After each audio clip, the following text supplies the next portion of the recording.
Okay, so today we are going over two chapters. We are going to be basically covering the entire warm-up section of an OPT sheet, right? So we're going to be addressing, honestly, a lot of times people will put um, they'll simply put cardio in the warm-up section. You don't necessarily have to do that. Like a lot of times I will sort of build my own little cardio template for my clients instead. Um, but we've got to start with flexibility. So we're kind of looking at like, the stretching out and then hopping on the treadmill or hopping on the spin bike or the elliptical or the Stairmaster or something for 5 minutes, kind of get the blood pumping before we get on to the sort of traditional gym floor, right? So flexibility guidelines are the first thing we're going to look at. This is the stuff that you really do want to address before at the top of your workout, right? So when we think of this idea of like, overactive, underactive muscles, when we think of this idea of like one muscle's pulling too much, another muscle's not pulling enough, right? And that's causing dysfunction. We want to have proper mobility through the whole joint. But if we got a joint that's like, being restricted because it does not want to go this way because this weak muscle is not pulling enough, today we're going to be talking about like how to address this half of the equation. So we're talking about how to stretch out the really, really, really tight stuff that might be preventing overall like mobility, right? Or flexibility, whatever you want to refer to it as. Now, remember, this is only half the equation. Like if you spend all your time focusing on like mobility drills, like this is a common mistake that a lot of people make. They spend all their time focusing on like improving their mobility and like they're stretching and they're stretching and they're stretching and they're just like, I don't know why I'm not getting any more flexible. It's like, but you got to remember, you have to address both sides of this joint. You've got to strengthen stuff on the other side in order to pull it back. This is why NASM has their corrective exercise. They call it their corrective exercise continuum, um, which is this idea that you are going to work on overactive muscles by inhibiting them and lengthening them, right? That's what we're going to do to sort of this side of the joint, right? Oops, click the wrong button, but that'll work. We're on this side of the joint, we're going to kind of loosen stuff up with inhibiting and lengthening. And then the other side, you got to activate these underactive muscles and then teach those over underactive muscles to work with the rest of the body. So you do need to strengthen the underactive stuff, which we're going to kind of look at, in later classes and stuff. But for now, today, we're going to be working our way through this idea of how to improve flexibility. So love talking about flexibility training. It's always kind of fun. We'll take a look at like really what it means and stuff. So introduction today, we're going to talk about the physiologic changes to the muscle that happen through flexibility training, because that's the thing. You are actually like changing your body's physiology when you are improving your posture and flexibility and mobility and stuff, which is great. We're talking about how flexibility training can improve posture, how it can improve movement patterns, which leads to, greater athleticism and movement efficiency. And after this chapter, our job, what we want to be able to complete, we want to understand the rationale for flexibility training. So understand like why flexibility training is so important. And we want to understand like how to progress an older adult client through an entire continuum, which is going to be huge, right? We want to make sure that we know how to be progressive with our flexibility training. Make sure that you're starting with the stuff that's good for beginners and then working into slightly more advanced. And then we want to get into how to apply flexibility training properly for our older adult clients. So before we kind of dive into sort of this first slide here, first, just getting a definition out of the way. What is flexibility if we were to define it, right? It's the ability to move a joint through its complete range of motion. So that's sort of your textbook definition there that you guys kind of want to have memorized. Because a lot of times you'll see questions like this. You'll say, it'll be like blank is the ability, like that's kind of a classic NASM style question. But that's flexibility, right? The ability to move a joint through its full range of motion. So, if you just round your shoulders right now and then try to raise your shoulder joint all the way up overhead, you're not gonna be able to do it. You can't raise your arm up overhead if your shoulders are rounded. So that means that you have decreased flexibility because you're not able to move your shoulder joint through its complete range of motion. It should be able to move, all the way up beyond 90 degrees. So obviously we know that like as we get older, we see a decrease in flexibility, right? Like this is just one of the side effects of aging, right? We start to experience a little bit of joint stiffness, which makes sense considering that like all the soft tissues within our joints are slowly getting worn down as we get older, right? We know that like, there's, the cartilage is getting worn down a little bit, the body's getting a little more sensitive to things, right? So joint stiffness is pretty common as we get older. But we also see a loss of connective and muscle tissue compliance. And what we mean by that is like those tissues just become a little bit more sensitive. And here's the thing about your muscles. They are very reactive, right? Like Bay, do you guys know anybody, maybe you are this person, but do you know anybody who just tends to be really reactive? Like there's that person that like, some people, if you were to like pop out behind the corner and you're like, blah, right? They'd be like, good Lord, like you'd startle them and they'd be like, okay, right? But other people are just like, blah, they freak out, right? Man, I tried to get my roommate this weekend. He was the first person. He was just like, but yeah, like if you think of like, yeah, that's a big reaction, right? That means that the second type of person, they're just a little more sensitive to being startled. They're a little more sensitive. They're a little more. They have a much bigger reaction. They're more reactive, right?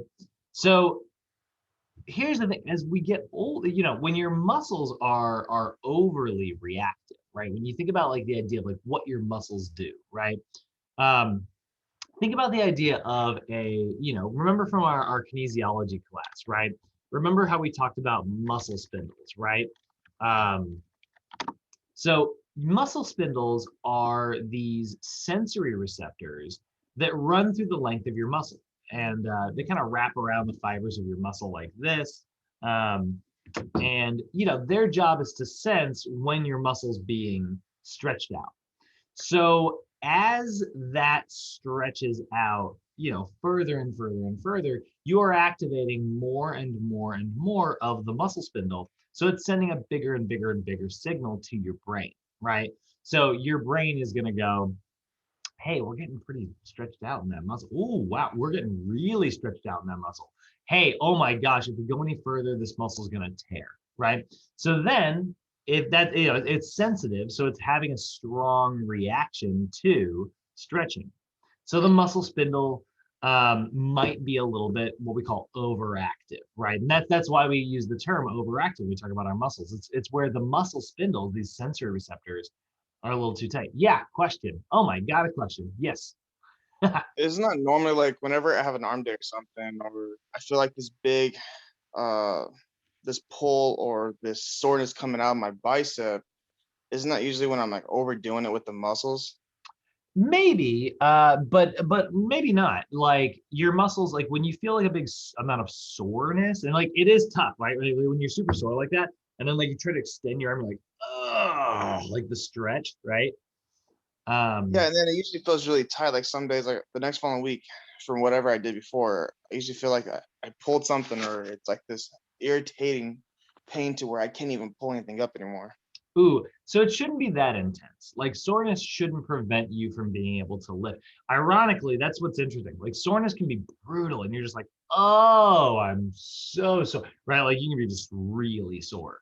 But Yeah. the minute you start trying to use that muscle, all of the proteins are still there and everything's still able to be used. So in a weird way, soreness shouldn't prevent you from being able to do too much work.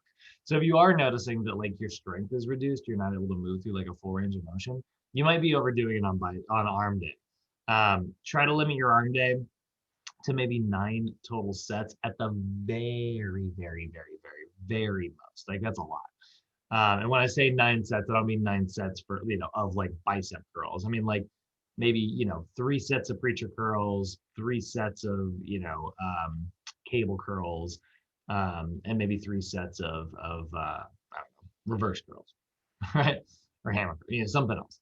And that'd be like, that's 9 total sets, right?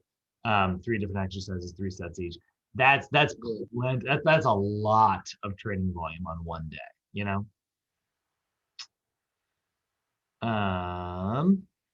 So muscle spindles, right? Their job is to sense how long the muscle is. And if they get sensitive, they get really overly sensitive, what they'll do is they'll say to the brain, they'll say like, hey, we're already really stretched out. We can't go any further, right? And then your brain goes, oh, really?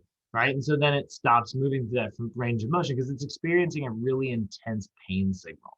Because that's what it is, right? Like when you're stretching, when you get to that full range of motion, it feels like you're like, oh, right, and it starts to get like really tight, and you start to feel that achy pain sensation that's associated with like when I say pain, I mean like discomfort, right? That pull that you feel when you're stretching.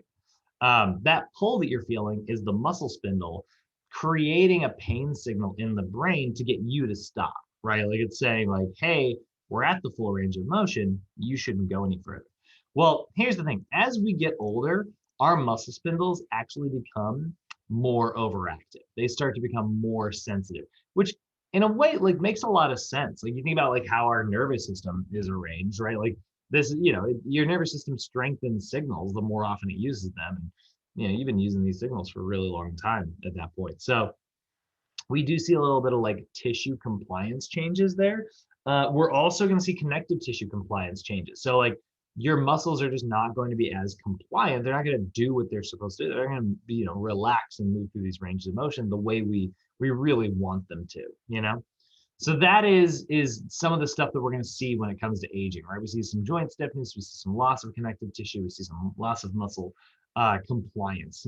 Things get a little more gristly, they get a little tougher, So this is one of the reasons why flexibility training is so important for our senior clients, but really for everybody, right? And one of the things that we see, like as we get older, right, we know that aging also causes like a lack of a decrease in proprioception, right? You guys don't remember proprioception? It's I always point it out as the most important concept of the day when we're talking about the nervous system. Like the reason we study the nervous system as in depth as we do is so that we can have a really good understanding of proprioception.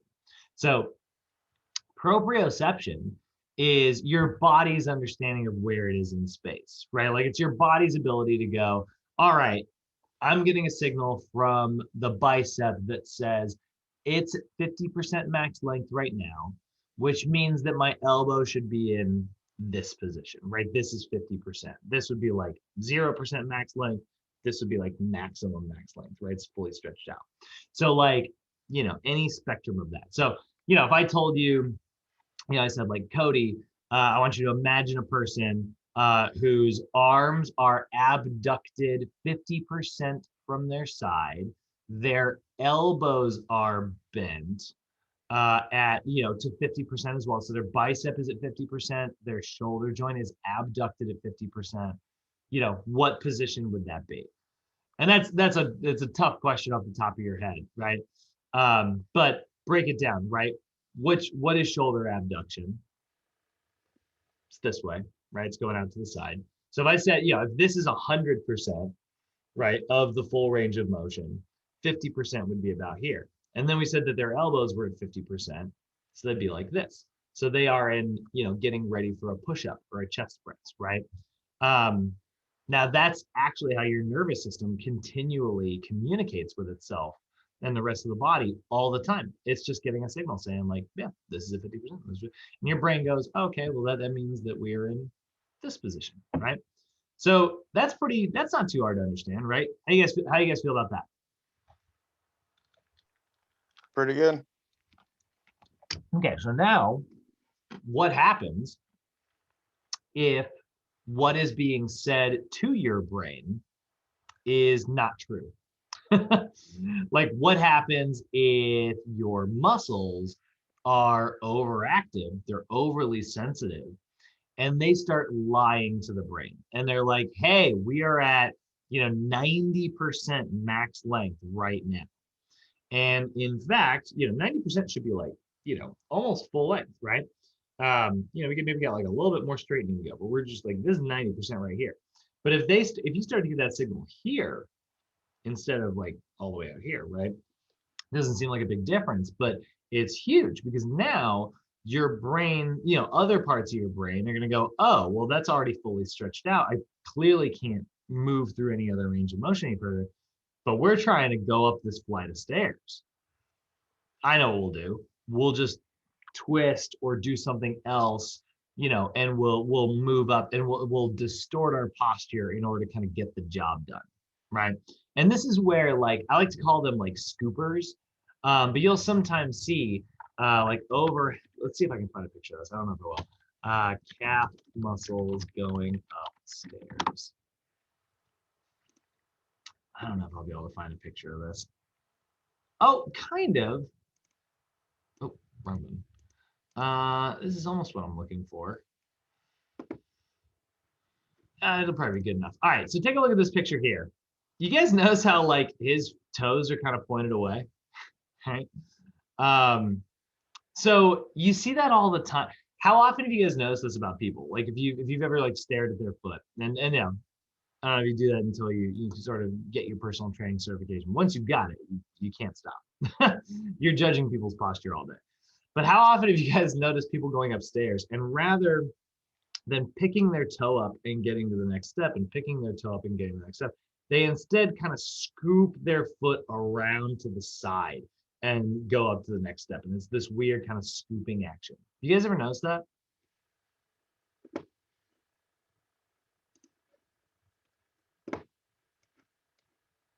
You guys are like, no. All right, well, keep an eye out and watch people's posture because the reason they're doing that, right? Remember, the calf muscle is in charge of plantar flexion. The anterior tibialis is in charge of dorsiflexion. Now, if you have limited dorsiflexion and you don't pick your toe up as you're going from stair to stair, what's going to happen is you're going to clip your toe on the front of that stair, you're going to fall, right? So if you've got calf muscles that are saying, no, we're already fully stretched out, we can't possibly stretch any further, then your brain's going to go, oh, well, I still need to get up these stairs. So it does the scooping action to compensate. It uses a postural distortion. We call that relative flexibility. So relative flexibility, right,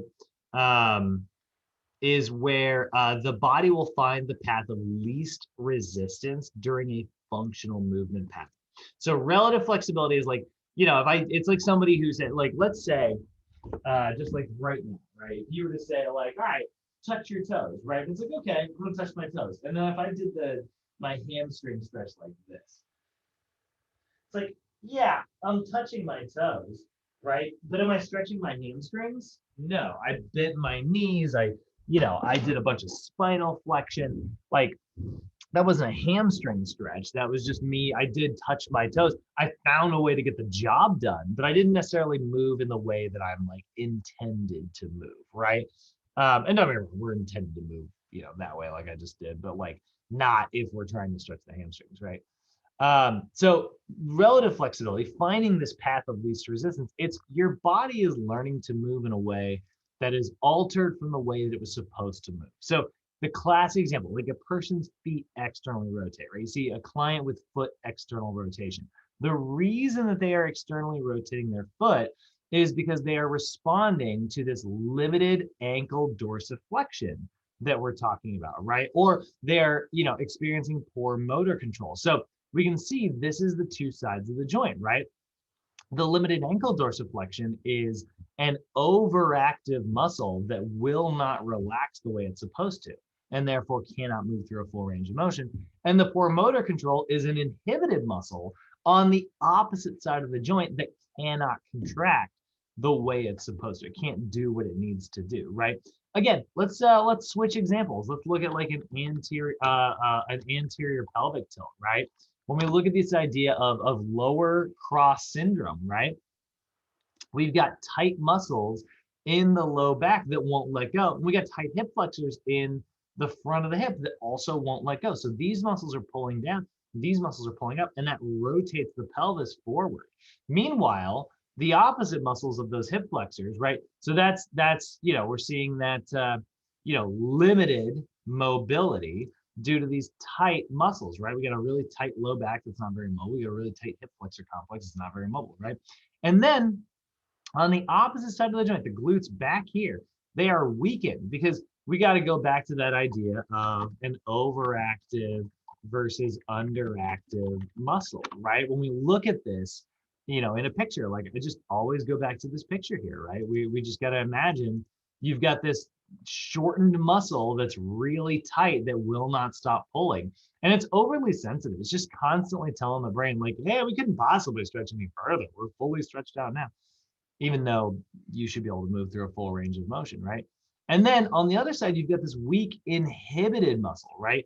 The hip flexors are so tight, the glutes can't contract. The erector spinae is so tight, the abdominals can't contract. And so we're seeing weakness here, and that kind of makes an X, which is what we call it lower cross syndrome. And that happens all over the body, right? Whenever we see alterations in posture, it's because we're seeing a decrease in it. Now, imagine how bad that would make your balance if you're trying to like step from one foot to the other and just walk, and you've got this one muscle that's like sending a signal to your brain like, hey, don't go any further, we can't stretch any further, right? When you should be able to. It's going to throw off your balance. You're like, oh, all right, well, I guess we'll try to move through this range of motion this way instead. Your body has to use some other thing that's not really designed to move. And so it screws up your proprioception, it screws up your balance, it screws up your mobility, right? We definitely do not want to experience relative flexibility. So if that's the case, then we as trainers, we need to have lots of different techniques to fix this freaking problem, right? And we do. We have, when it comes to flexibility training, we have a variety of different techniques, right? Now, when we look at like the idea of our flexibility training, our job, one of the best things about inflexibility training is that it increases your tissue temperature by drawing blood through the muscle, right? So when you start stretching something out, you're sort of, you're moving your joint through this really extreme range of motion. Your muscles obviously very, very stretched. And then all this blood flow is going to come rushing into the muscle afterwards, right? Which is exactly what we want. When we send all that blood into the muscle after we're done doing a stretch, that's great. And when that happens, that also like heats up the tissue temperature. And that's a really good thing. We want our tissue temperatures to be nice and warm. This is actually why we call it a warm up, right? Because heat is actually a really great way to kind of expand all of like the muscle fibers and stuff. Like stuff expands when it gets hotter, right? Like that's just a basic rule of, the realm of physics. And it's true for your muscle cells as well. Like the hotter it is, the more they sort of expand. This is why if you've ever had like a jar that you can't get open and you just run under a hot tap for a few minutes, that hot water sort of makes the metal cap expand, and then you can kind of pop the lid open. So that's that is what we see with this increased tissue temperature. It's really, really helpful for making sure that our joints are more mobile because there's going to be more space between them. Our muscles are nice and compliant. This is why warming up is so important. And then there is also, we're going to follow that up with a cardiovascular warm-up afterwards. By following up that mobility training, that flexibility training, we are going to also then hop on, let's say the treadmill or the elliptical, the rower or whatever. And we're going to sort of increase that tissue temperature even further. Which is great because that's what we want. That's activating our metabolism. It's doing a lot of really great things before we get onto the gym floor to really, lift hard and kind of put the effort in. Now, I will say NASM takes the approach that you should do your flexibility training first. When you walk into the gym, the first thing you're going to do, you're going to head straight to the foam rollers and do a little bit of self-myofascial release, which is going to kind of mash up the muscles, draw some blood into the area, increase the tissue temperature. Then you're going to follow that up with some stretches of whatever variety you're doing, whether they're static stretches or active stretches or dynamic stretches. You're going to kind of work your way through that. And that's going to further increase that tissue temperature, further increase that mobility and range of motion. And then you're going to follow that up with cardio afterwards for maybe just 5 minutes to kind of get the blood pumping, because By doing the mobility training first, you're able to move through a full range of motion, which means you're able to move during your cardio more effectively. Now, that is the textbook way to do this, okay? I will say my favorite way to do it is to flip it around. I don't think there's much danger in the intensities that we use for flexibility warm-ups. I'm sorry, for cardiovascular warm-ups. The intensity that a warm-up is, 50% of your heart rate max. That's a gentle walk on the treadmill. That's rowing at a very slow pace. It's not going very fast on spin bike with very much resistance. Your goal during the cardiovascular warm-up is not to get out of breath. Your goal is to increase your body's temperature, right? So I personally don't think there's a lot of danger in that, even if you are pretty tight going into the gym. I don't think you're really going to learn that many bad habits personally. This is a personal opinion. And I think that the benefits of doing your cardio right at the top of the gym, first thing you do when you walk through the door, I think the benefits are that when you go into your your flexibility warm up afterwards, you'll be your temperature will already be nice and high, and you'll get more out of your stretches. You'll be able to move through a deeper range of motion, which is exactly what we want.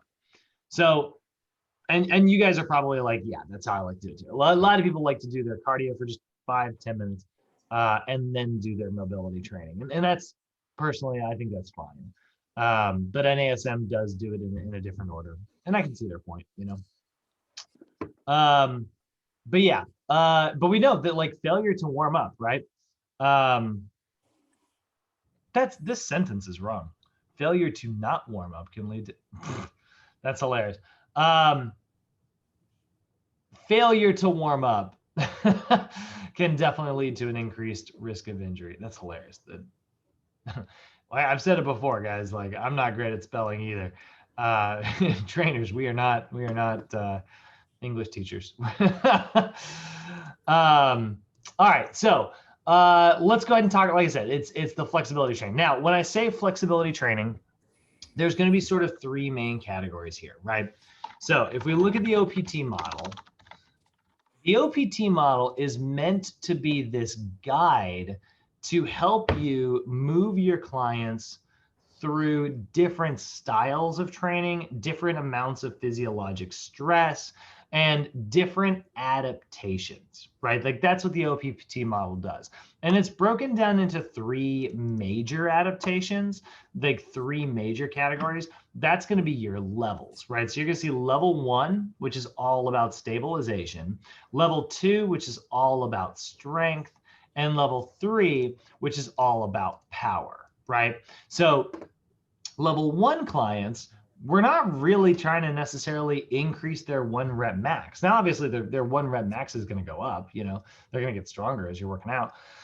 It's not really our main adaptation. It's not really our main goal. Instead, our goal is really to teach somebody how to move properly, right? Like how to be able to move the way they're supposed to move. Our goal is to focus on learning how to activate your muscles in such a way that they're going to be nice and stable when you try to move through a full range of motion.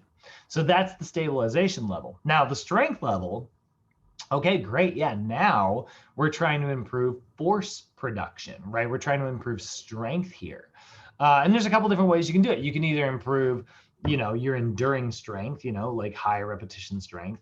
You can improve the type of strength that results in just massive muscular growth, and a lot of muscle size and hypertrophy.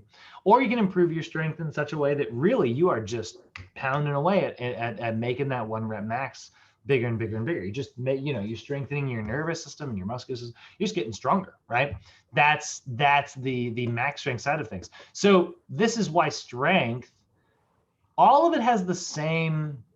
All of these phases have the same overall goal, but you can see we kind of split it into 3 distinct phases because there's a wide range of physiologic stress that you can put on your body, right? So if you think about like strength endurance, right? That's going to improve your strength, but it's going to make your, you're going to do that because your nervous system is going to get a little bit stronger, but you're also going to experience just a little bit of like what we call sarcoplasmic hypertrophy. Like you're going to draw a lot of like fluid into the cells and they're going to puff up, right? You're going to have more fluid you're going to have more sarcoplasm, right? Maybe more mitochondria even, we're going for the endurance side of things. Hypertrophy, this is where it's like, okay, this is all about like, we want to get that sarcoplasmic hypertrophy still, we want to have like the pump, right? And we're going to get that, but we also probably want to have a little bit of what we call myofibril hypertrophy, which is a growth in, the actual proteins inside those cells. They get a little bit larger. So we're getting two types of muscle growth here, right? And that's the true hypertrophy side of things. So it's like relatively heavy, but still relatively short rest periods so that it still kind of does a little bit of endurance, right? So it's the jack of all trades, master of none situation. You're not lifting as heavy as you did in max strength. You're not lifting with as much endurance as you did in the endurance phase. So that is phase 3. Then we got phase 4, maximum strength. The goal here is to improve your one rep. This is all about myofibril hypertrophy. And even then, it's not even about that. Like, you will get myofibril hypertrophy, like your muscle proteins will get larger because they will increase in response to the stress. But really, you're not even trying to grow your muscles in max strength. Your job is just to make your muscles stronger. And you're going to do that because your nervous system is going to develop more and get better at like moving this weight the way it's supposed to. And that's great. That involves very intense, very high intensities. So we saw our goal is to learn how to hold our joints in the right range of motion, hold our joints in the right place. Then we learn how to move our joints with like a lot of force production, right? And then our last level is the power level. And the power level is where our goal is not necessarily force production, it's rate of force production, right? Now it's all about lifting something that's not super heavy, but like still relatively heavy, but we're trying to move it at super fast speeds, right? We're really going for like speed and power there, right? Because power's equation is like force times velocity, right? And so you're training with intense velocity, and yeah, it'll result in a little bit of increased force production for sure. There's some benefit there, but that's not necessarily the main, adaptation we're going for. So that's the OPT model in general. That's all the strength side of things.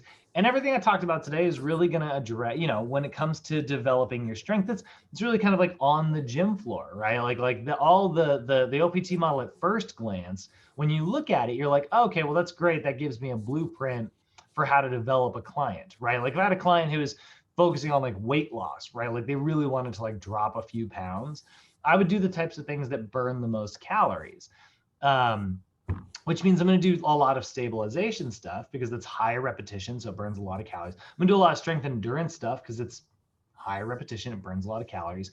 But I'll probably do a little bit of low repetition stuff every now and then. I'll probably do some hypertrophy stuff with that client here and there, because if I can put on some muscle onto this person's body, they're going to burn, fat a little bit more efficiently without even having to be in the gym.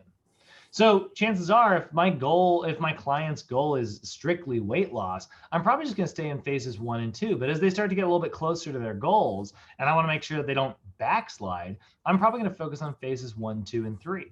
But phase 4 and 5, honestly, they're just not that applicable in the realm of weight loss. They just, aren't the biggest calorie burners, Power can be, like if you're doing just the plyometric side of things only, and you're doing it as like a circuit and stuff, it can super duper get your heart rate up.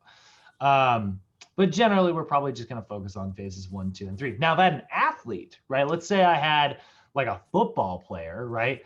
Well, first I'd be looking at like what position they're playing. I'd be looking at like where they are on the field. If they're a wide receiver, they need to be able to do sprints. They need to be light, right? So I'm probably going to make them strong, but I'm not going to, blow that person up with like a lot of hypertrophy.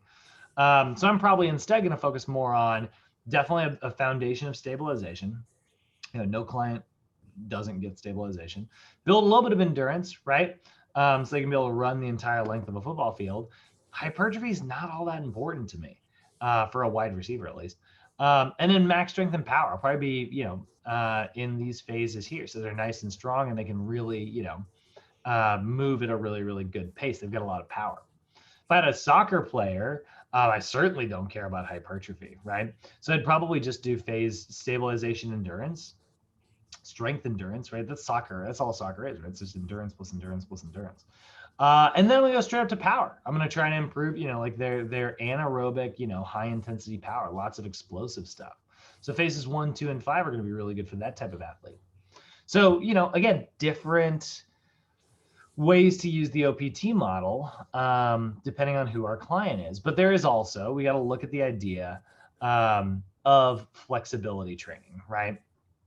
So if we think of the idea of just looking at flexibility, right? The OPT model at first glance, it's kind of just talking about like strength training, right? Like it's really just talking a lot about like, stabilization, strength, power, like strength stuff, like lifting weights style stuff. But we are actually going to apply this model, this progressive model. You'll notice it's a staircase, right? We build a foundation and we work our way up that foundation, right? We're going to use this model to help us create flexibility training as well, and cardio for that matter. So if we're looking at this, right, we're going to kind of build, actually, I'm just going to go straight out. We'll just be careful how we do it. We're going to look at this today and talk about like what the parts of our flexibility really are supposed to look like, right? So for flexibility training,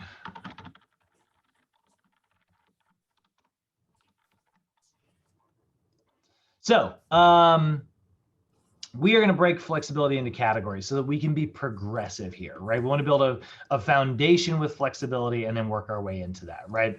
So flexibility training, like I said, it's going to be included into the warm-up portion of your workouts, and it's going to include self-myofascial release and whatever type of stretches are most appropriate. Now, how do you know which stretches are most appropriate? Because we could do, static stretches where you're just holding.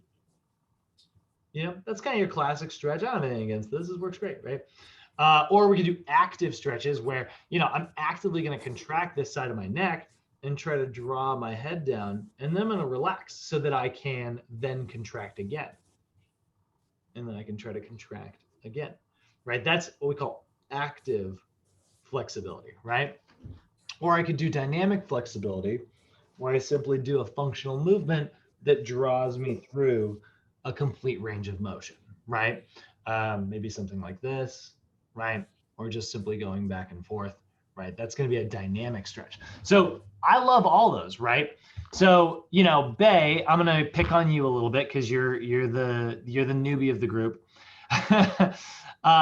Which of those stretches is best? Fair warning, this is a trick question. Which of those stretching types is the best?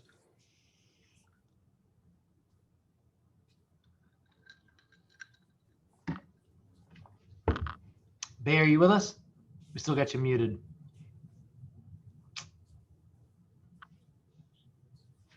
Uh-oh. Would it be static stretching? So like I said, it's kind of a trick question, right? The answer is none of them are best. They are all just different tools to be used, Like a hammer is best at hammer. What's that? For different scenarios? Exactly. Different clients with different goals, So like a hammer is best at getting a nail into the wall, but it sucks at getting screws in. You know what I mean? Like it's just a wrong tool to use.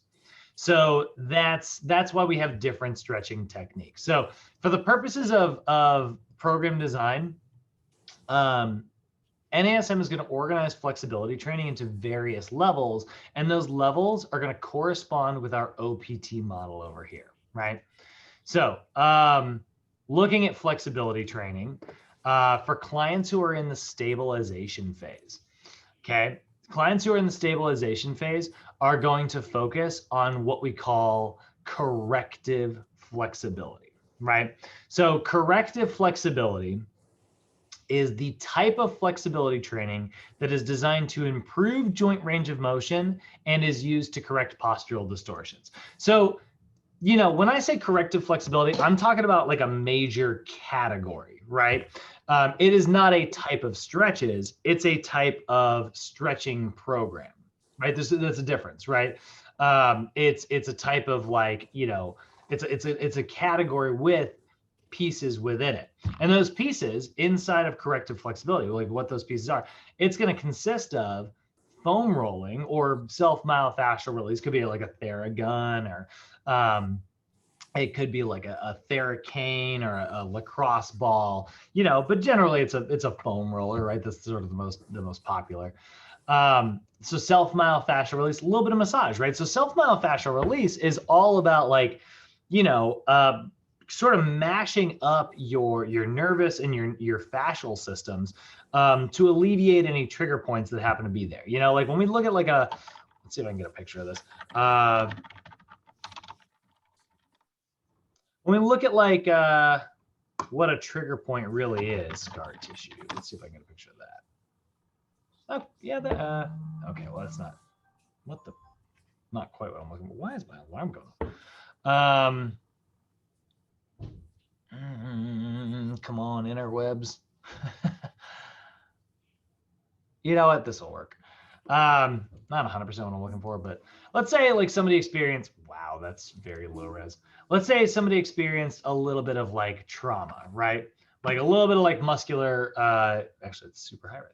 A little bit of muscular trauma, right? Well, so this is like an injury, they say like whiplash or sporting injury. And so you get a little bit of like of a torn, damaged muscle, right?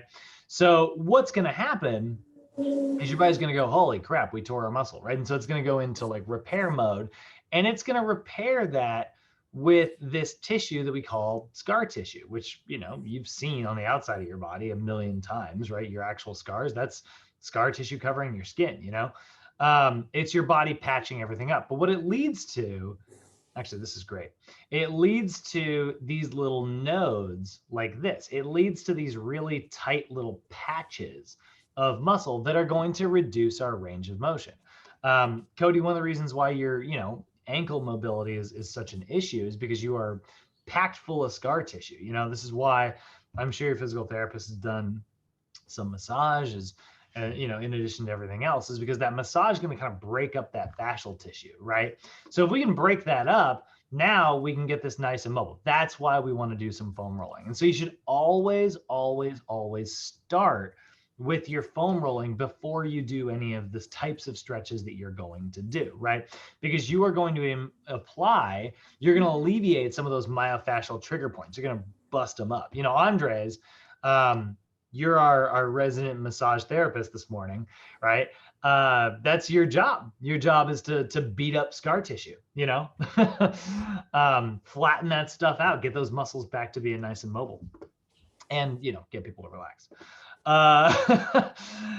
Which some people are very bad at. So it's going to alleviate the trigger points, but you're also going to decrease that activation neurologically. You're going to, if you've got a muscle that's, you know, really overactive, really overly sensitive, and it won't stop contracting, you can also, through self-myofascial release, apply this physiologic process that we call autogenic inhibition, which is where when you put pressure on those sensory receptors that are sensing length of muscle or tension of a muscle, they activate, and the length tension nervous system also activates. So if you put pressure, by putting pressure on like a Golgi tendon organ, right?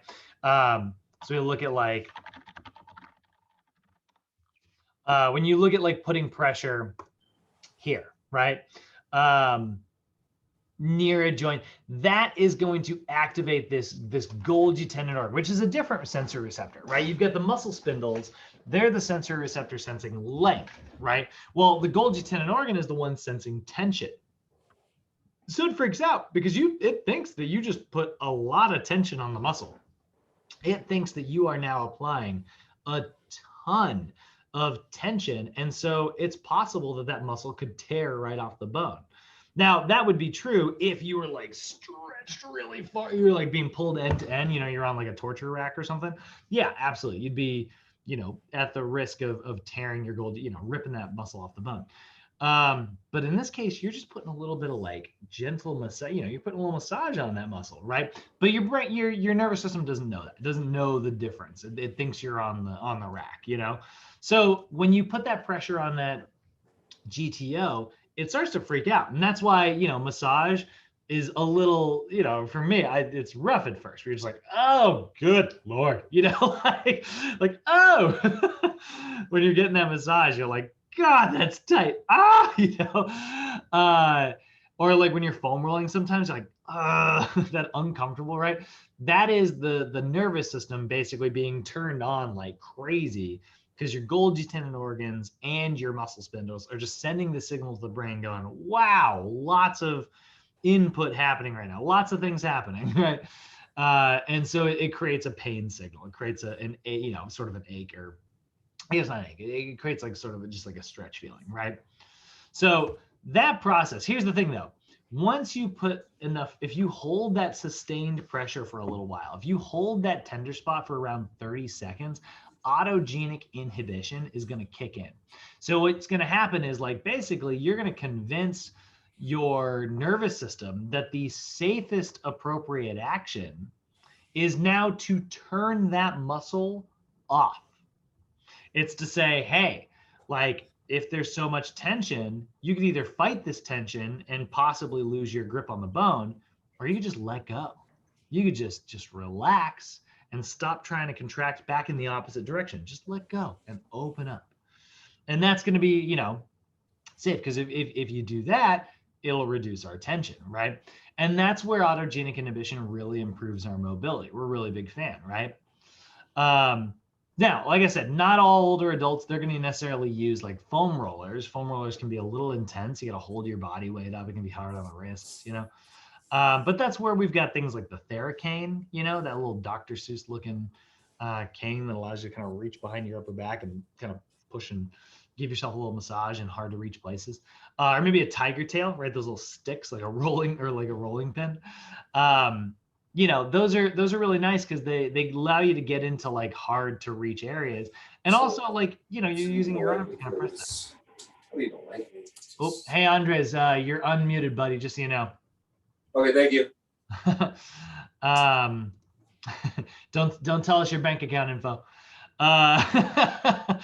So that's where autogenic inhibition comes in. That's what self-myofascial release is, right? Like it's either foam rolling or massage guns or whatever. Now we're gonna follow up that foam rolling. Think of it as a way, and by the way, think of foam rolling, the best analogy in the world.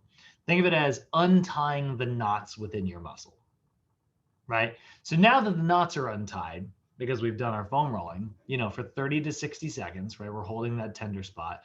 Now we're going to follow up that foam rolling with corrective flexibility.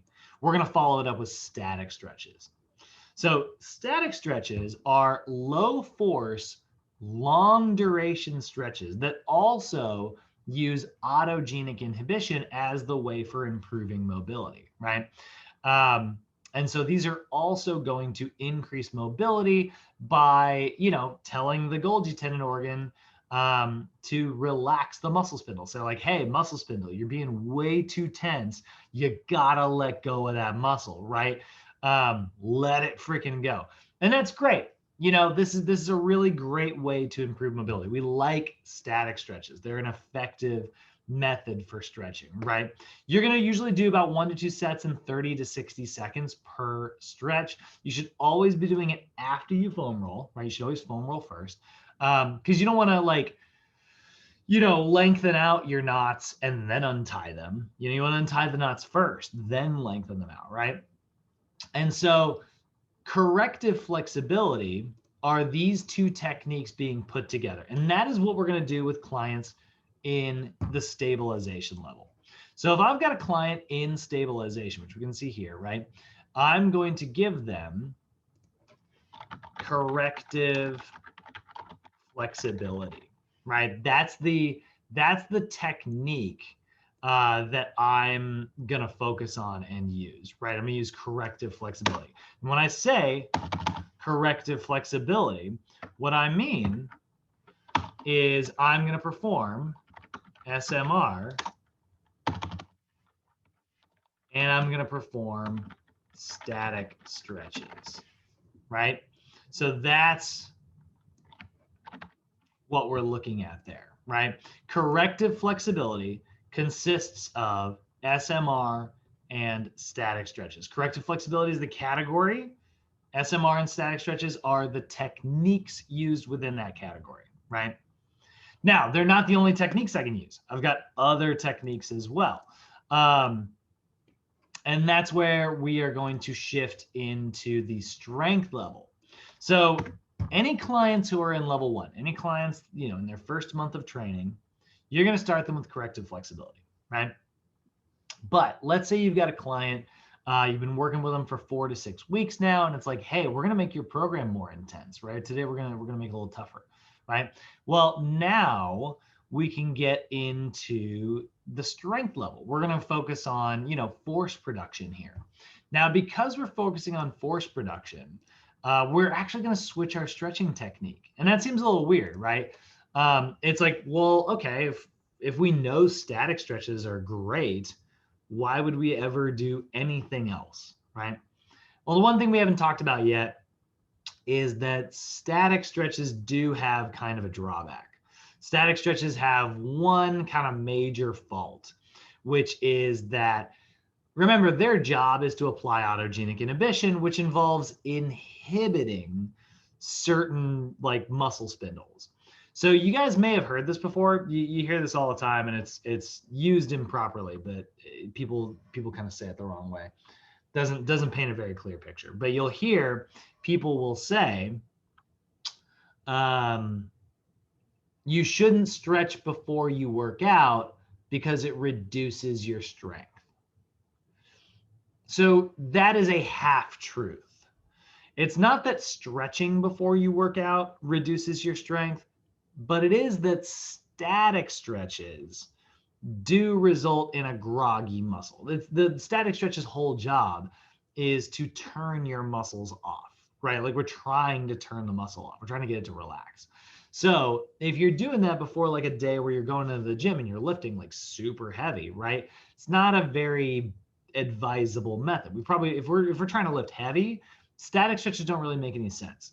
They're going to reduce our ability to really, contract our muscles. So that's why we need a different technique if our client's in the strength level. And that's where in level 2, you can see we have what is called active flexibility. So this is the category, right? Active flexibility is the category.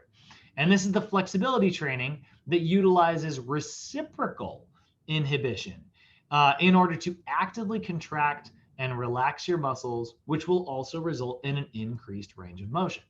So active flexibility doesn't use autogenic inhibition. Autogenic inhibition, you put pressure on a Golgi tendon organ that tells the muscle spindle to relax. Reciprocal inhibition is actually where if I contract my triceps, which is the antagonist to my bicep, by contracting that, I'm telling this to relax, right? Or if I were to contract this, I'm telling this to relax, right? So that's active flexibility. It's actually where you're going to purposefully contract the antagonist. If I'm trying to stretch out my chest, I'm going to pull on my rhomboids, which should send a signal from my brain to say, turn that on, turn that off, right? And it's going to do, and we're going to do it for repetitions. We're going to do it over and over and over again, right? Now, we still want to do foam rolling first, right? So when I say active flexibility is a category, right? It's a category that consists of 2 things. These are different tool belts, right? I've got 3 sets of tools in my house. I have my big toolbox, which is where I keep all my carpentry and woodworking stuff. I've got my tool bag, which is where I keep all the random stuff. I keep a little tiny tack hammer in there. I keep a lot of little, simple tacks and simple screws. My staple gun's in there, a level, little screwdrivers, right? All that's just the random stuff. Like it's my little random bag of tools, right? And then I've got a bag that just has my drill in it because that's probably the tool that I use the most around the house, right? So I've got 3 separate tool bags.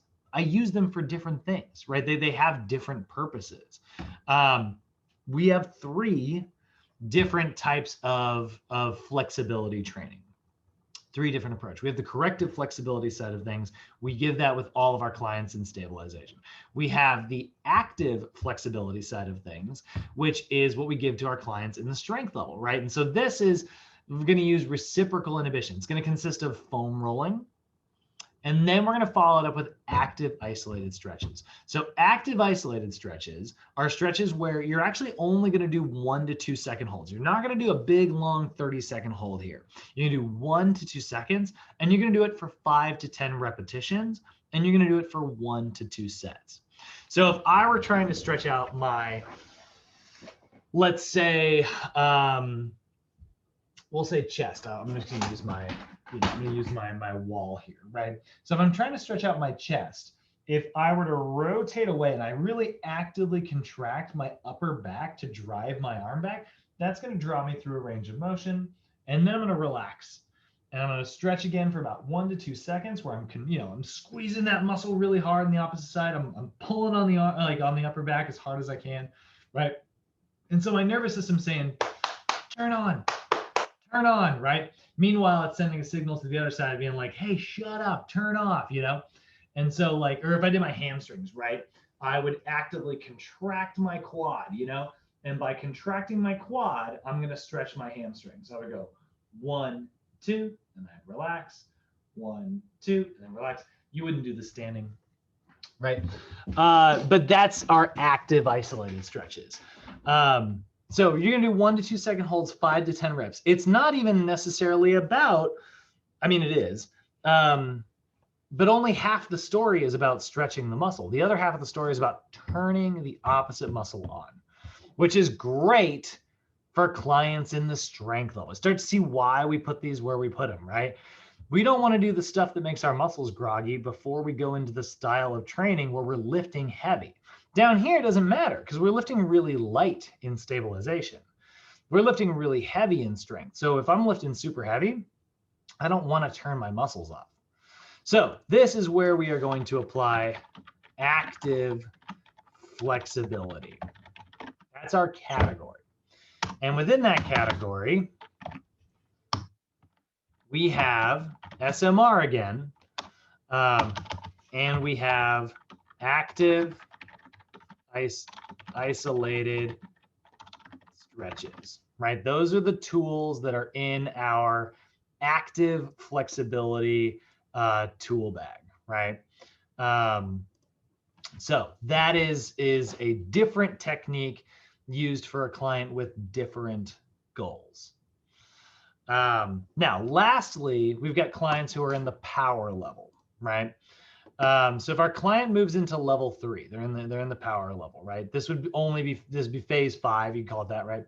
This is where we are going to use dynamic stretches as sort of our main tool here, but we call it functional flexibility. Okay, so functional flexibility is taking the idea of like active flexibility one step further. This is flexibility training that utilizes dynamic movements that move through all planes of motion in order to just simply pull those muscles through a range of motion, right? To actively stretch them and sort of warm them up.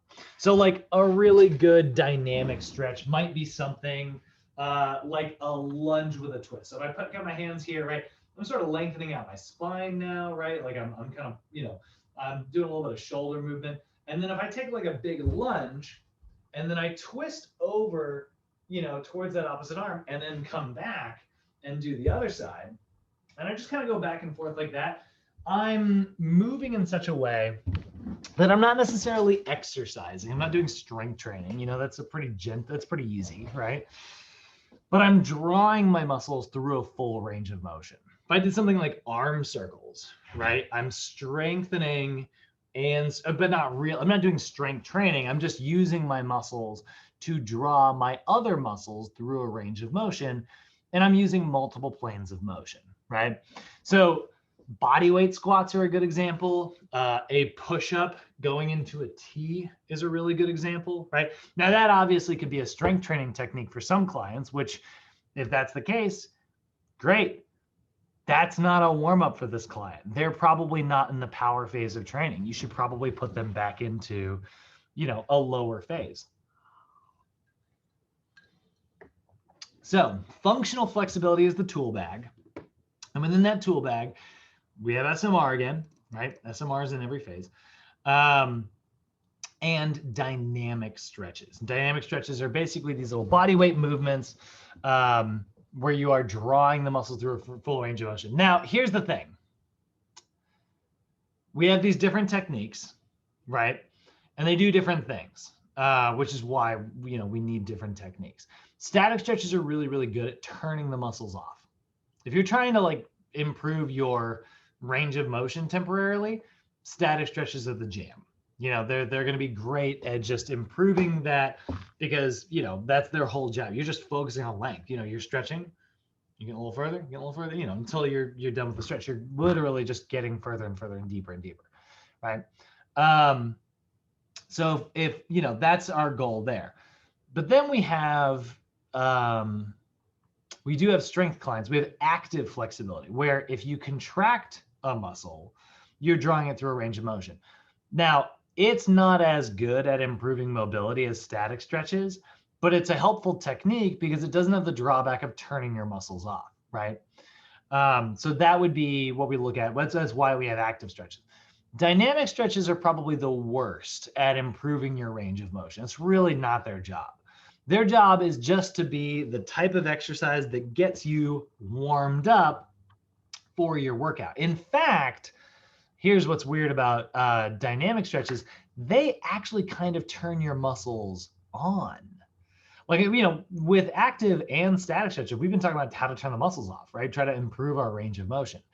Dynamic stretches actually kind of activate your muscles, which is why we do not want to do them with clients who have overactive, bad posture muscles, right? Doesn't make any sense. That's only sort of worsening the problem, right? So active stretches or functional flexibility, dynamic stretches are really, really good for clients who are advanced, who are in the upper phases of the OPT model, and they are ready for they don't have to improve their mobility. They already have mobility. They can move through all three ranges of motion without any limit.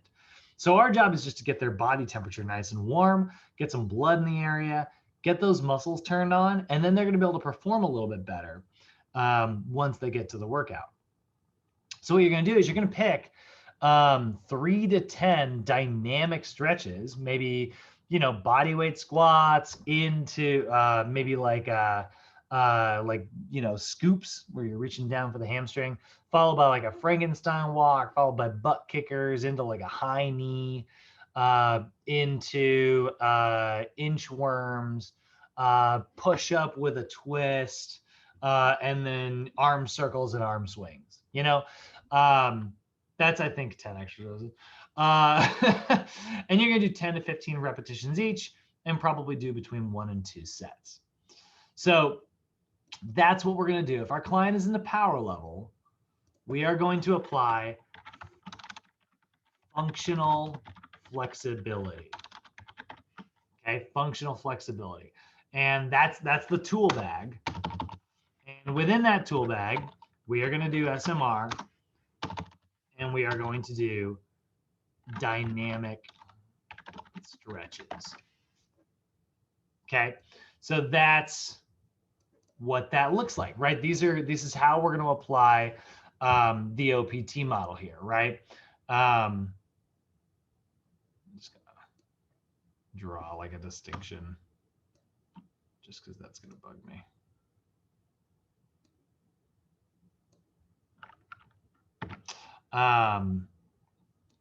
Depending on where your client is in their phases of training, right? You're either going to put them in, corrective flexibility or active or dynamic. Okay. So I don't know why I'm being so OCD about those. Just, it's like, I'm just trying to make it like pixel perfect for some reason. All right. So that's kind of what that looks like, right? We're probably going to spend most of our time doing active stretches because you got 3 different phases of training within strength. That's probably the most common type of stretches that we should spend our time doing, which is pretty ironic because I would argue that most people spend all their time doing static stretches. But that's not the only type of stretching technique we have, right? All right, so flexibility guidelines. Make sure, guys, when you're doing your stretches, including your dynamic ones, don't ever bounce at the end range of motion. They call that ballistic stretching. Bouncing at the end range of motion, like if I'm trying to like stretch, let's say I'm trying to stretch like my hamstring, right? And I'm just like, and I get down into a range of motion, and I'm like, come on, just a little. That actually tightens up your hamstrings. It leads to a stretch reflex because you're basically scaring your nervous system with every little bounce. It's like, wah, wah, wah. And then so it's just like squeezing back in the opposite direction. Don't do that. Do not do that. Always ensure that you are breathing deliberately through the entire exercise, through the entire activity. Cease activity if any discomfort occurs, right? Obviously, like if your client says like, ouch, stretching there should be pressure, but it shouldn't be painful, and always, always, always have an assistant available for balance. Make sure that your client doesn't have to if I've got a client who's trying to stretch out their quad, right? They're doing like this kind of thing. They're not stretching, right? So hold that position, one spot, So let's go ahead and summarize everything up. So flexibility, obviously very, very important. We need to improve our, its job is to improve our muscle extensibility, improve posture, correct, any movement patterns. We have different techniques. We've got foam rolling, which we're going to use with all of our clients. And we have got 3 different main stretching techniques, right? We've got dynamic stretches, which is really good for clients in the power level. We've got active stretches, which are really good for the clients in the strength level. And I've got static stretches, which are really good for my clients in the stabilization level. So I'm going to use my corrective flexibility tool bag if I've got a client who's in stabilization, and I'm going to use my active flexibility tool bag if I've got a client who's in strength. So whether they're in phases 2, 3, or 4, they're going to get the active flexibility tool bag. And then I'm going to use dynamic stretches and functional flexibility with my clients. That's the tool bag I'm going to use for my clients in the power level. All right. Any questions so far, guys? That's our first PowerPoint down. I know that seemed like a long one. The next one is much, much, much faster. Questions, comments, concerns? Bay, Andres, Cody, you guys feeling good? Yep. All righty. Yeah. Cool. All right. So let's move on to cardio. So, oh, by the way, Bay, this is your, I like to check in a lot with my first program design class folks. How you feeling about the OPT model so far? Good. Yeah. I mean, yeah, it's okay. Okay. So I'm sure you've dealt with like periodization before, like in your own training, right? Where, maybe you've done like, you change it up every 4 to 6 weeks, right? You get like a new program, just do something slightly different here and there, right? So that's what periodization is. We are trying to move up and down the OPT model, doing, all kinds of different techniques, different styles of training, so that we're applying different stress, right? We start with the foundation and we kind of build our way up. And now we've got new athletic abilities, so we got to reset, go back to that foundation and be like, all right, well, now you're stronger in every way. So we're going to, capitalize on that strength, give your body a little bit of time to reset, and then we're going to build you up even bigger, right? You know, it's almost like you built your house and now we're gonna, now we're gonna upgrade the kitchen. All right, let's go back to the beginning. All right, now we're gonna upgrade, the bathrooms, right? So this is sort of an example of what periodization, okay, that's just incredibly unhelpful.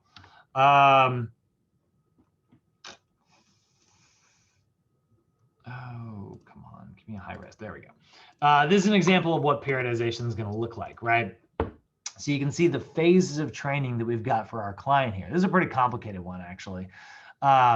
Our client in March, they're going to be in phase 1. They're in stabilization. So we're going to work on their foundation. They're doing a little bit of cardio that month, right? Phase 2, they're moving into strength and endurance. Phase 3, they're going to do a blend of 1 day of stabilization, another day of strength endurance, and another day of power. So that way, like through the month of it, this is probably their most intense month so far. They're going to need a little break after that's over. So we're going to only do, probably alternating between endurance strength and power strength, like back and forth. And then we go back into that intense routine like we did, and then endurance and power, So we're kind of like, we get 2 sort of different styles here with our clients, right? Doing very different techniques. This is definitely a cardio athlete, I guarantee you. I can't actually tell, but I guarantee you that that is definitely like a runner's program.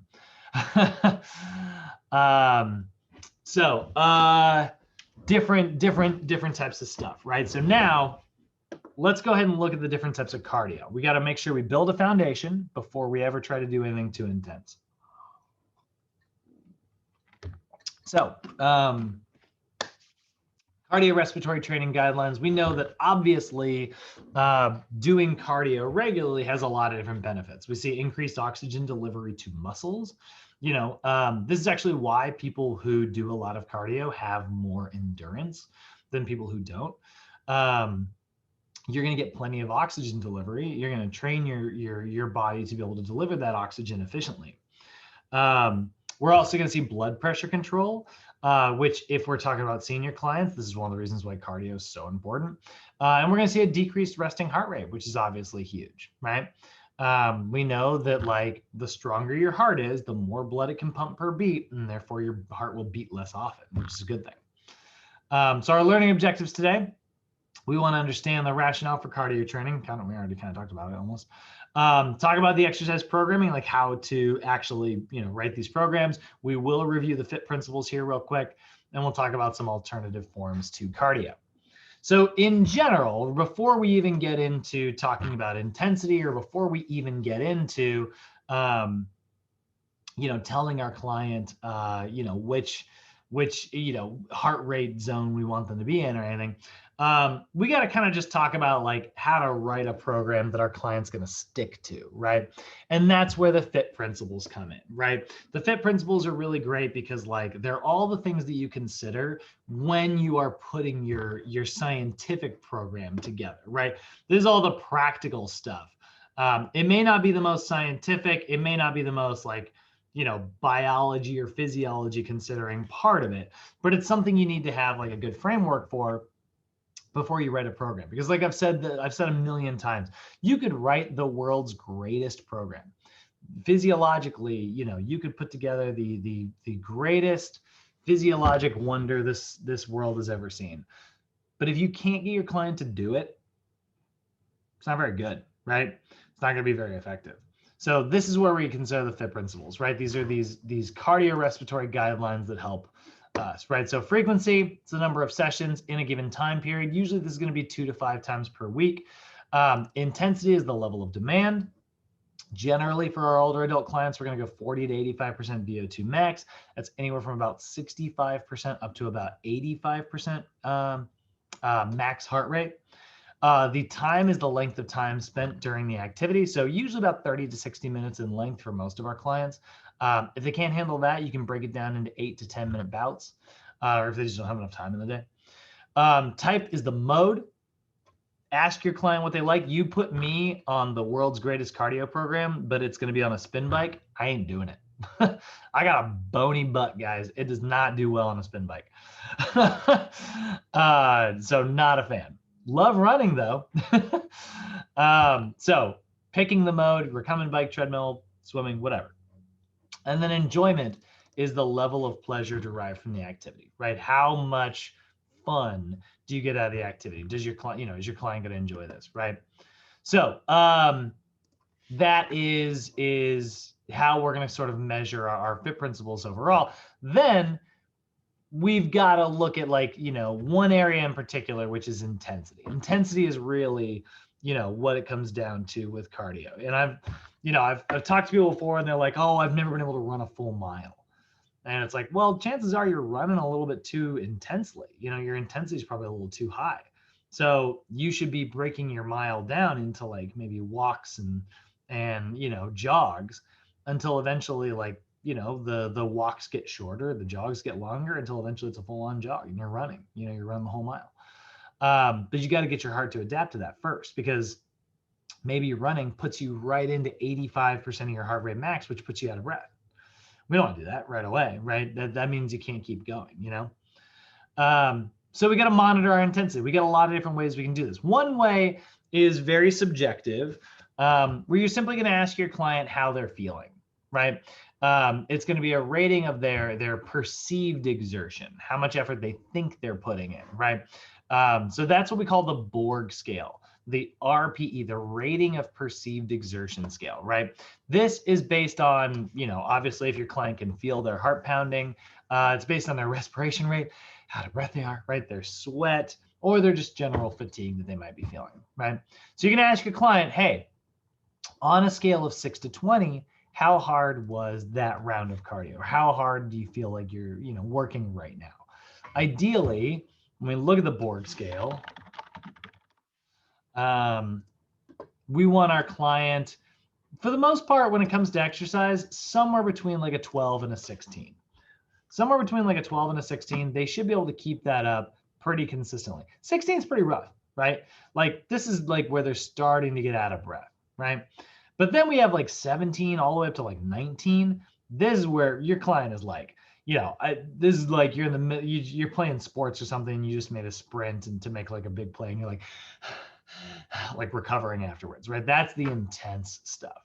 So exercise, to me, working out starts around 12, right?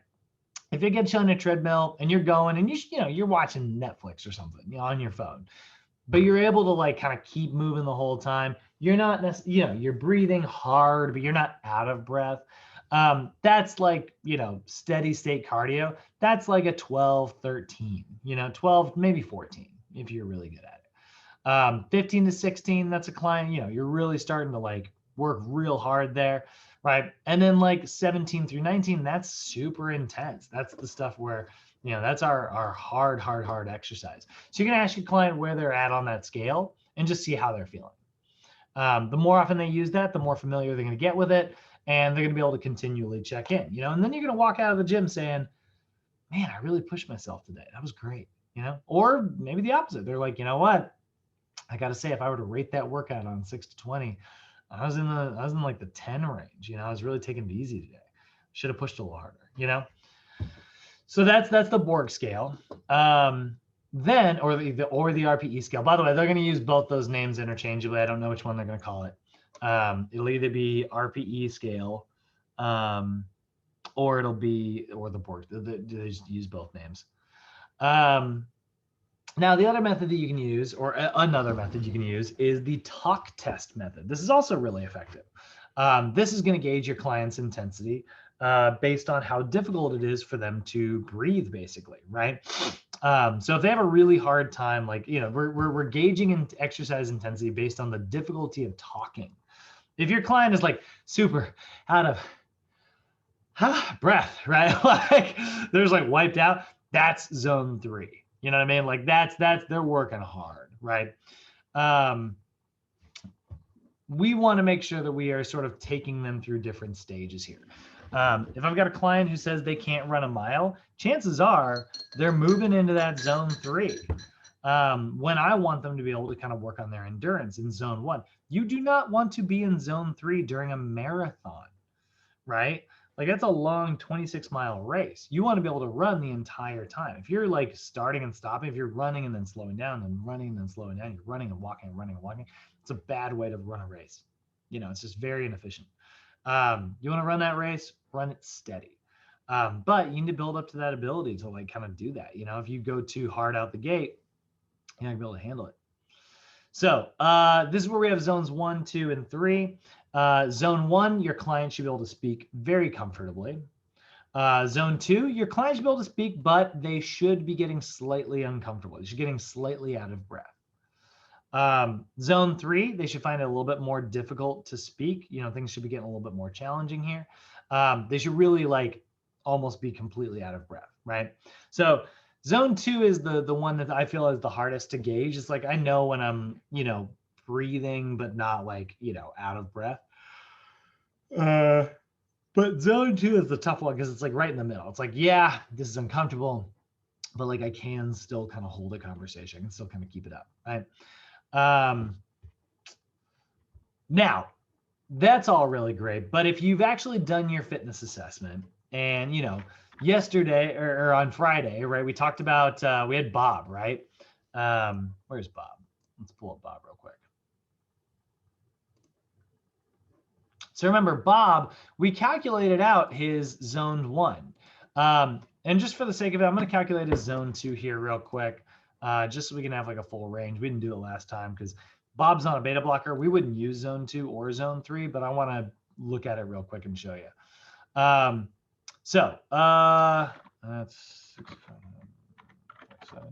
45.5. 162 minus 45.5 times, nope. 160 plus 134. That's not right. What did I do wrong?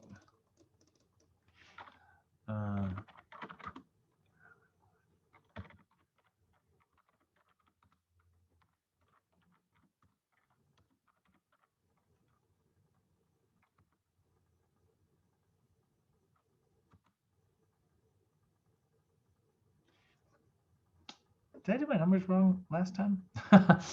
Sorry, guys. I just need to take a look at this real quick. 65 years old. 0.7. 62.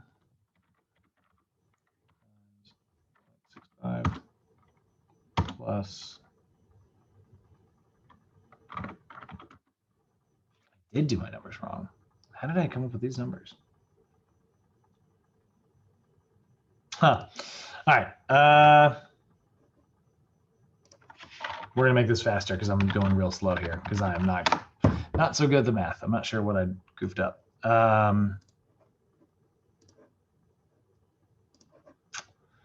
We're going to no longer assume that Bob, actually, you know what? Yeah, let's get rid of Bob. We're going to use me as an example.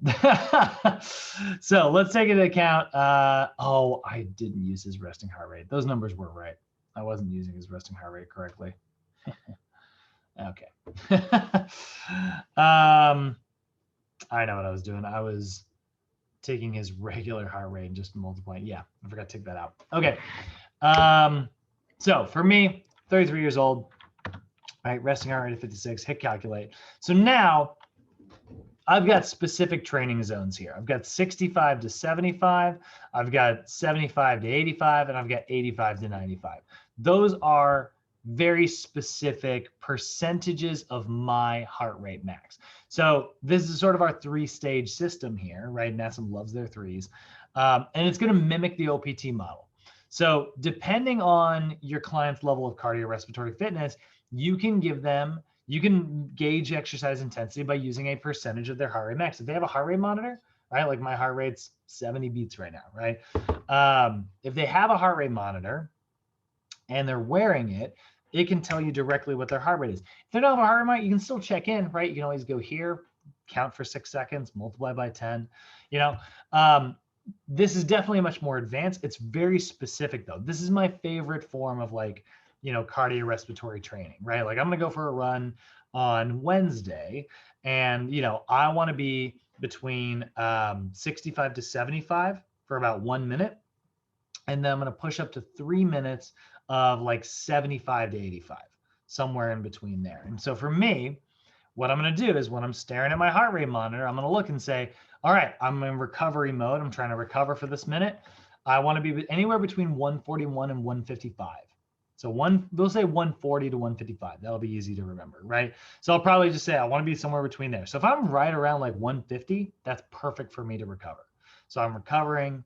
And then it's like, all right, now I got to do a 3-minute where I'm like setting my, like a pacing, right? So I do like 3 minutes hard, and I want to be anywhere from 155 up to about 167. So if I'm at like 170, that's perfect. So if I'm bouncing between like 3 minutes at 170 and 1 minute at like, I don't know, let's say 150, 150, that's going to be perfect for me, right? That's going to be right where I want to be. So that is how we use stage training. Somebody else, it might be different, right? So if we're looking at this, you'll notice it is going to apply very similarly to the OPT model. So if we are looking at cardiorespiratory training, I need to get my picture out of the way. I'm going to move me over here today. If we're looking at cardiorespiratory training, actually, I guess we'll draw a little line straight down.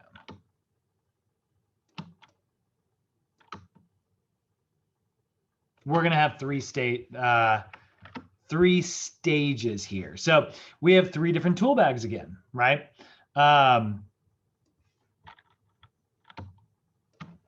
So the first tool bag, which we're going to put here, this is going to be stage 1.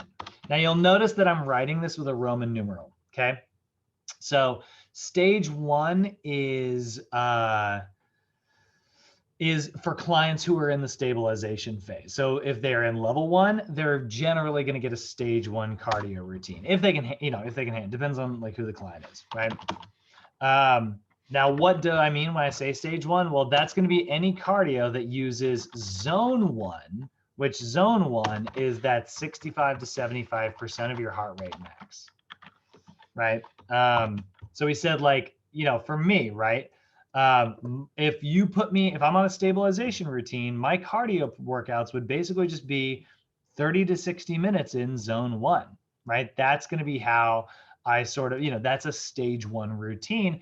That's what I should be doing to focus on, like if I'm doing in like a recovery month, right?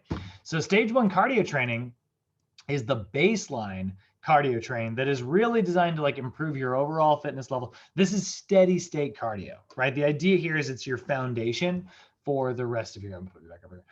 It's the foundation for the rest of your cardio, right?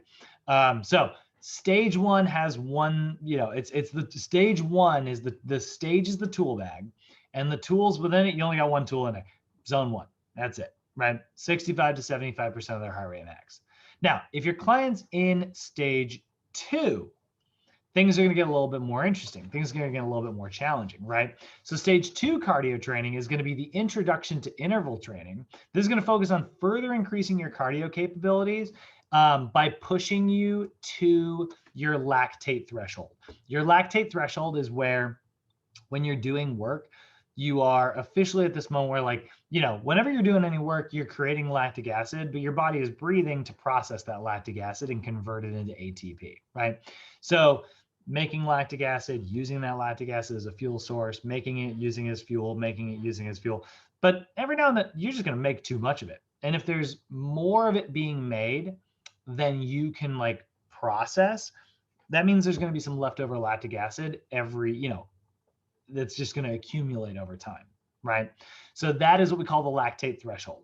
And it's where you start to make more lactic acid than you can process. This is where you are going to start getting out of breath, because what's going to happen is your body's going to breathe even harder and harder and harder until eventually it's like, well, I'm breathing as hard as I can, but that's as much oxygen as I can get.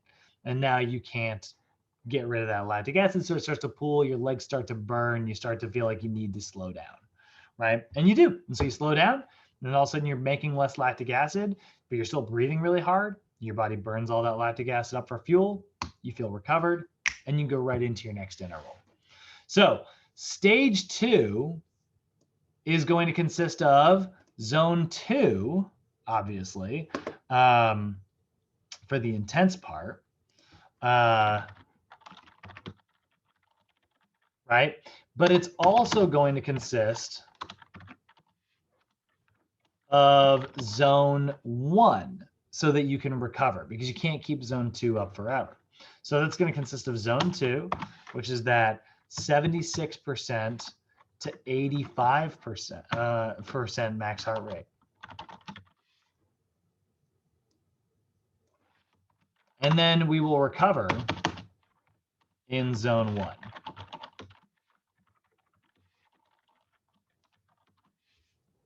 So different things, right? We've got stage 1, which is going to be used for steady state cardio for us to build sort of a foundation. And then we've got stage 2, where we're going to build on that foundation and make things a lot more intense, right? And actually, I'm going to move this a little bit lower too. Then we've got clients who are in the power level, right? So this is where we are starting to do some friggin' sprints. The power level, which is, you know, our most intense, this is clients who are really advanced, who are really peaking, and we are trying to improve their maybe speed or, you know, their overall, just like even how high they can push their heart rate, right? So stage 3 is advanced cardio training, is the advanced tool bag, right? Which is going to allow us to establish a high lactate threshold. And we're really focused on enhancing our peak work capacity. So when I say peak work capacity, I mean like working as hard as you can. This is the 86 to 95% of your max heart rate. So again, if you were using me as an example, right, and we threw in our numbers here, I would probably go anywhere from 167 up to about 180. So probably like 175 would be perfect. So maybe I'm doing like really intense interval training where I'm going from 175 and then I recover maybe down to like 160, and then I recover down to like 148, and then repeat, right? And so it's like 1 minute here, 1 minute here, 1 minute here, right? Or maybe I'm doing sort of an undulating routine where it's like, you know, I do 30 seconds where I get my heart rate all the way up to 175, and then I recover all the way down to like 135 and for another 30 seconds. So I really like just totally gently take it down, right? Then the next one is I do maybe like 60 seconds where I push myself, you know, so the duration is twice as long, but the intensity is a little bit less. Push myself up to like 161. And then I recover back at that 135 for a full minute. So I do 30 seconds on, 30 seconds off, 1 minute on, 1 minute off. Then maybe I do like 90 seconds, which is a pretty long interval, at 70%, and then 90 seconds at recovery. And then I repeat the whole thing, right? 30, 30, 60, 60, 90, 90. 30, 30, 60, 60, 90, 90, right? That would be, you know, it doesn't always have to be on a treadmill. It doesn't have to be on a rowing machine or anything like that.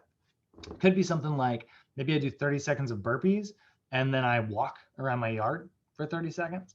And then I do 60 seconds of like body weight squats or squat jumps, right? And then I walk around my yard for 60 seconds.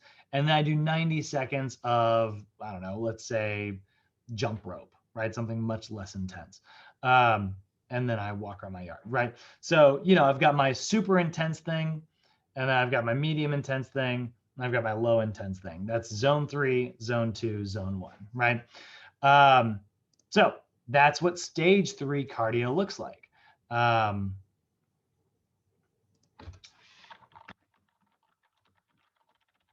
stage 3,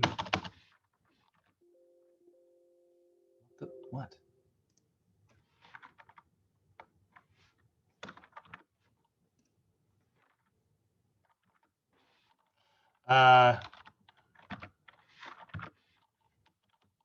That's going to consist of zone 3, which is 86 to 95% heart rate max.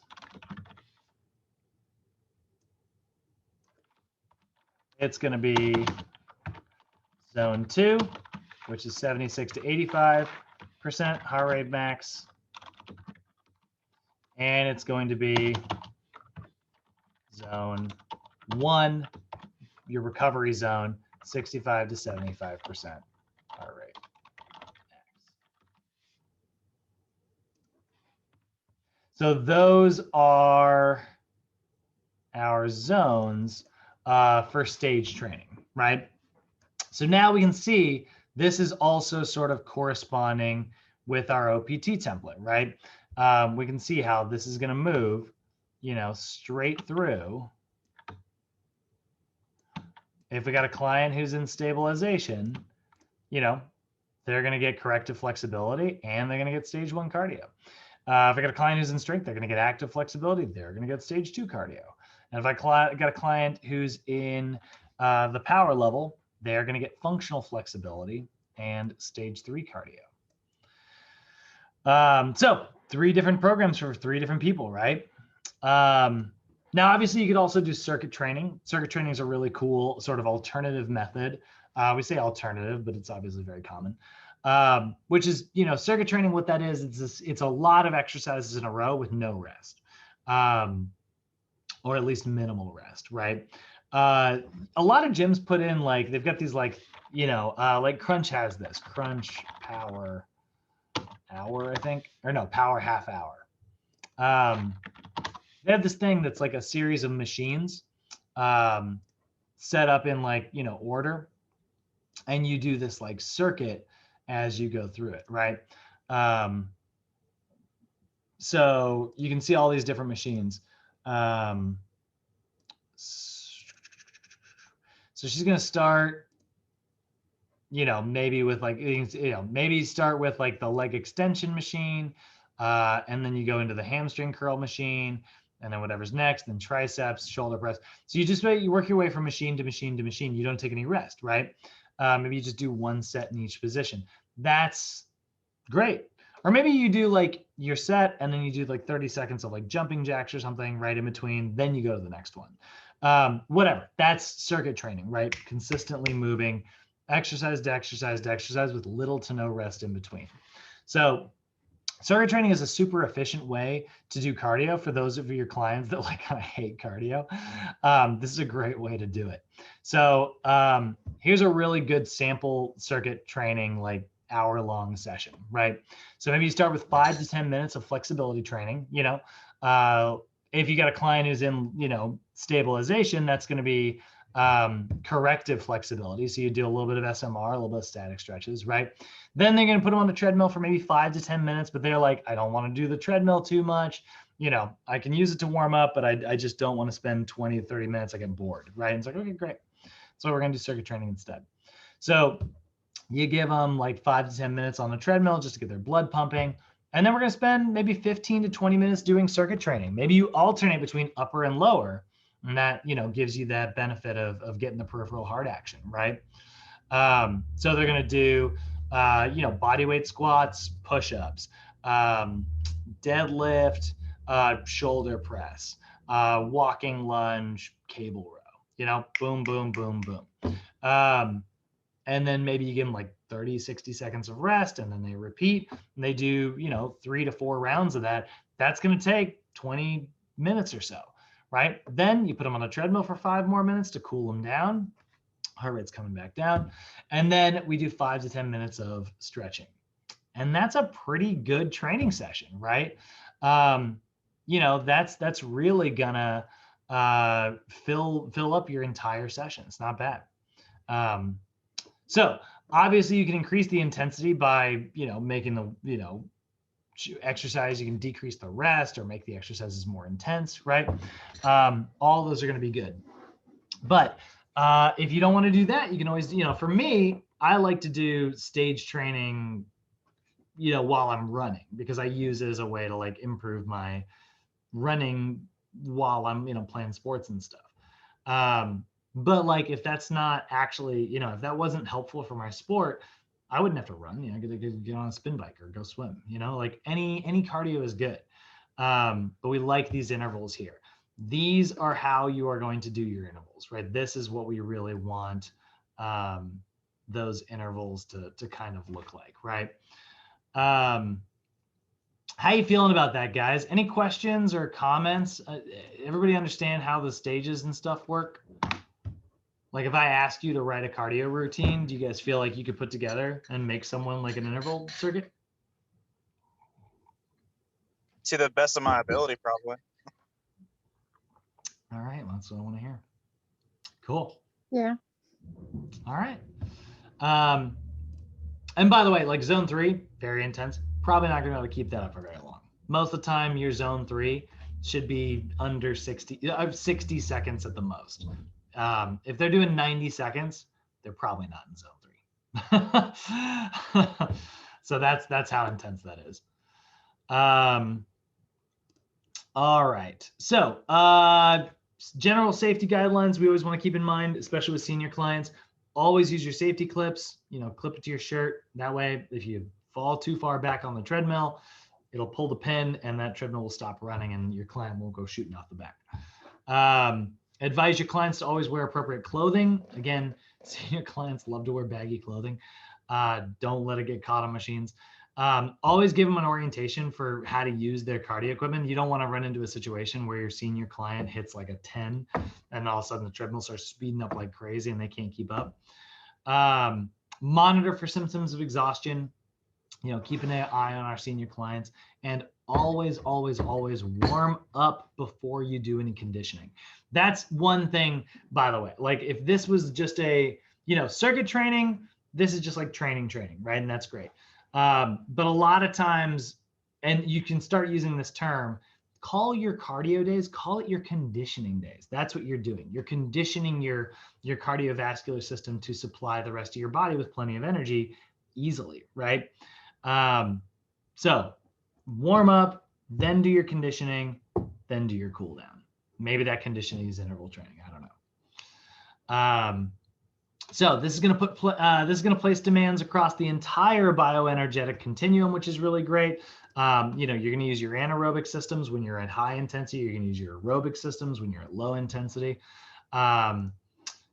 Fit principles are going to be really a good way for you to make sure that your program is going to be enjoyable and that your client is going to keep to it. Stage training is going to progress your clients safely without overtaxing them. You're not going to take a brand new client who's never been to the gym before and be like, all right, we're going to get you up to 95% of your heart rate max today. Don't do that. And then if your client really does not like traditional forms of cardio, that's okay. Circuit training is a really great way to absolutely strengthen your cardiorespiratory system. I did circuit training on Friday because I just didn't have a lot of time. I wanted to get a big calorie burn more calories that day than I normally do. I didn't even work out for as long as I normally do, but I kind of woke up late and so I had to kind of slam a workout together. Circuit training is great. I did full body conditioning Friday. Oh, did you? Yeah. It was pretty intense, but yeah. Right? It's so good. So yeah, that is our guide to flexibility and cardio. You guys have any questions today? How y'all feeling? Fantastic. Oh, good. Awesome. Andres, I can't tell if that was a car going by, but it sounded like a guitar riff for a second. That did sound like that. Are you ready to rock? All right. All right, let's get you guys out of here. I will, we got homework number 2 today, going up on Canvas. So please get ready to knock that out. So I'll go activate that right now. So anybody who wants to pop over to Canvas now, you can. It's all up there. Video, I'll need time to render that and stuff, and then I'll swap out the video from the last lecture. But yeah, that's chapter 6 and 7, guys. All right, there you go. I will see all y'all tomorrow. Okay, bye. Have a good one. Yeah, later. See ya.